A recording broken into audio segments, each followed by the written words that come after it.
ArrayIncludes method is used to check if a value exists in a given array. I have created a couple of examples that illustrates the includes method functionality. Let's examine the first example. We have a names array with 3 items and 3 includes method calls. First up, we check if Jim is in names array by providing Jim a searching argument, and because he is found in an array, true gets returned from includes method call.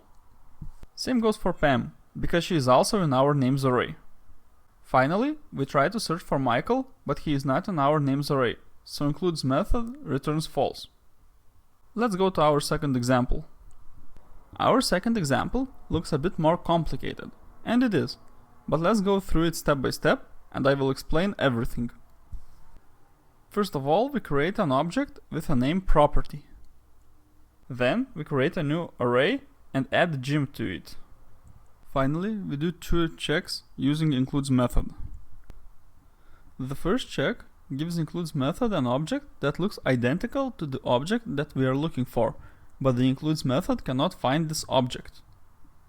In our second includes call, we provide includes method the original Jim object that we created. Now, our includes method returns true. Now, why did our first call return false and the second one returned true? It's because in JavaScript, objects and arrays are accessed by reference. It means that whenever we create a variable and assign an object to it, this variable holds not the original object, but a reference to it. Includes method checks if the object with the same reference exists in an array. In this includes method call, we create a new object that looks identical to our original object, but they are not the same.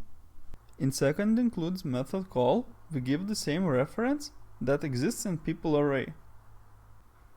That is why the second includes method call returns true.